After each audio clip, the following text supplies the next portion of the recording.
You need to focus on the bad things.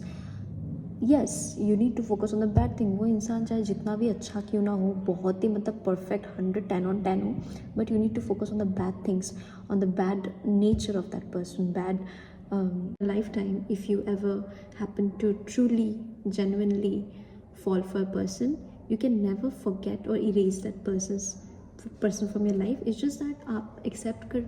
Hello everybody, and thank you for watching The Social Professor, and I welcome you all to episode 3 of From My Heart to Yours. So आज के episode में हम लोग बात करने वाले हैं कि how I moved on from my 6 years relationship. So moving on का बात हो रहा है, तो let me tell you, I did not move on for real. Like nobody actually moves on. It's just that with time हम लोगों को we know why some things are not meant to be, and आज हम लोग वही इसी चीज़ के बारे में बात करने वाले हैं. And I always tell you guys this that ये जो एपिसोड है from my heart to yours या फिर कोई भी episode of this series, it's all about my experiences, and I am not encouraging anybody to follow my life patterns. It's just that I'm here to share with you so that अगर कुछ resonate कर पाते हो आप लोग, या फिर आपको लगता है कि हाँ maybe this thing will help me too, so please follow. और अगर आपको लगता है कि नहीं ऐसा नहीं होता है, तो we all are different human beings, सबका different experiences होता है. So yeah, that was just a short disclaimer. Now let me get on to the topic. Okay, so the thing is, like I said, I never moved on for real. अभी भी ये process चल रहा है. ऐसा नहीं कि मैं मूव ऑन हो चुकी हूँ, बट ये अभी भी प्रोसेस में, like on process. So that is the first thing. And now I am going to share with you some tips or tricks which really helped me. Now if you are going through this thing, this might really help you. So the first thing is, ये मैं बहुत ही religiously follow करती हूँ, ये चीज़ को मैं मानती हूँ.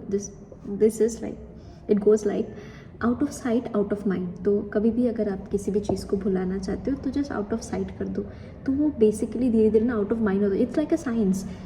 सो मैंने क्या किया, पहले सब चीज़ें कलेक्ट किया, expensive, not so expensive, letters, जो कुछ भी मुझे पॉसिबिलिटी है कि उस इंसान का याद दिलाता है. I just gathered it at one place and then I just disposed it of.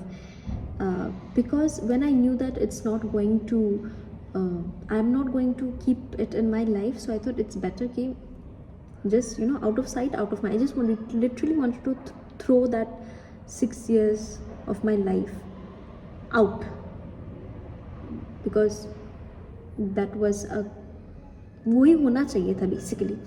So yeah, that is one thing, out of sight, out of mind. And the second, मैंने लिख के रखा है so that it becomes easy for me to just speak it out loud. And the second thing is acceptance. Now क्या चीज़ accept करना होता है? Acceptance is like कि भाई ये चीज़ नहीं चलने वाला है. And क्यों नहीं चलने वाला है? Because हमारे अच्छे के लिए नहीं चलने वाला है. Now अगर रिलेशन टॉक्सिक था या फिर बहुत ही झमेला चल रहा था, तो ईजी हो जाता है ना, ख़राब चीज़ों को आप देख सकते हो, आपके लिए भी डिफ़िकल्ट होता है. तो एक्सेप्ट किया मैंने कि मैंने I started thinking about all the bad things which was happening in the relationship. जो ख़राब चीज़ें हो रहा था, जिससे मैं बहुत ज़्यादा, जो मुझे अफेक्ट कर रहा था, तो मैं उस चीज़ के बारे में ज़्यादा फोकस कर रही थी. Obviously 6 years, you can imagine the amount of love I had, the amount of memories I had. But मैंने उस चीज़ को साइड किया बिकॉज भाई मुझे होना था मूव ऑन, राइट. सो इसी वजह से I started accepting कि भाई ये नहीं चलने वाला है. And I started thinking all the bad things which happened to me, all the bad things which I went through. And when I talk about bad things, they were literally bad things. And the third thing is, I started talking to people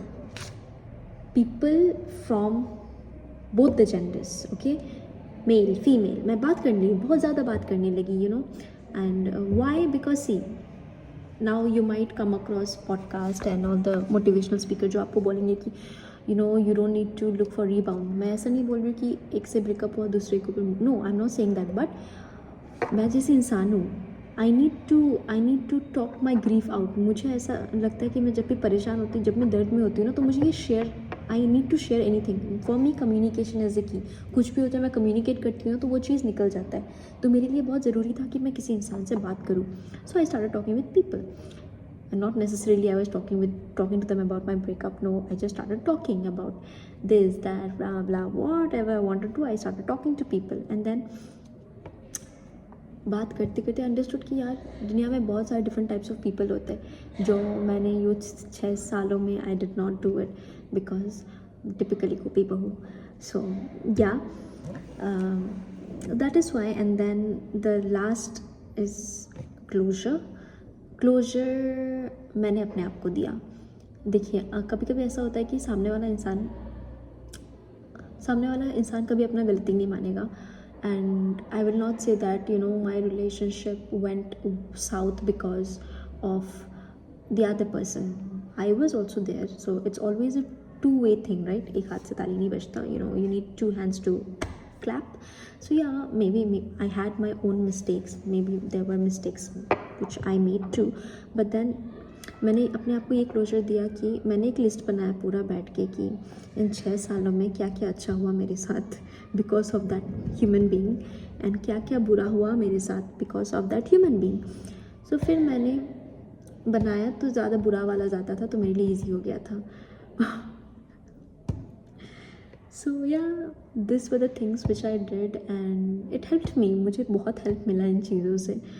और trust me, I cried a lot. My God कितना रोती थी भाई साहब, कितना मैं रोती थी मतलब. और ब्रेक डाउन तो बहुत ज़्यादा होता था. मैं गाना सुनती थी, अचानक से मतलब वो याद आता था, फिर आई विल क्राई. लेकिन it help me. I feel like I said, हम लोग सब अलग अलग पर्सनालिटीज़ के इंसान हैं. सब अलग अलग तरीके से डील करते हैं हमारे कुछ भी प्रॉब्लम हो जाए लाइफ में, कुछ भी एक्सपीरियंस. लेकिन for me communicating is important, crying is important. कुछ भी है तो मैं बाहर निकाल देती हूँ तो ख़त्म हो जाता है. मतलब ख़त्म नहीं होता है मतलब, लेकिन रिलीफ मिलता है मुझे एक. So yeah and then the thing is पहले when I was in relationship there was this term called love. उसके बाद when I came out of that, it did not become hate, and I don't think so you can ever use this term. But I think now what the term which I would like to use, it's indifference, because you'll have to understand this thing कि love का opposite hate नहीं होता है, love का opposite indifference होता है. So now indifference का मतलब होता है कि वो रहे ना रहे, अच्छा करे लाइफ में बुरा करे, मुझे फ़र्क नहीं पड़ता. It's like the existence of that person does not matter to me, and this is how it should be, right? अगर मूव ऑन करना होता है तो हम लोग टोटली मूव ऑन करना चाहिए. Basically no stalking, no games, no jealousy game, nothing, just pure move on. So yeah with this I would like to end today's episode, and let me know how did you like it. Can you relate? And also if anybody is going through this thing, all my love and light to you. I hope you get better. Please get better soon. We all deserve good things in life. And yeah, with this I would like to end this episode. Till then, see you guys in the next episode. Bye bye.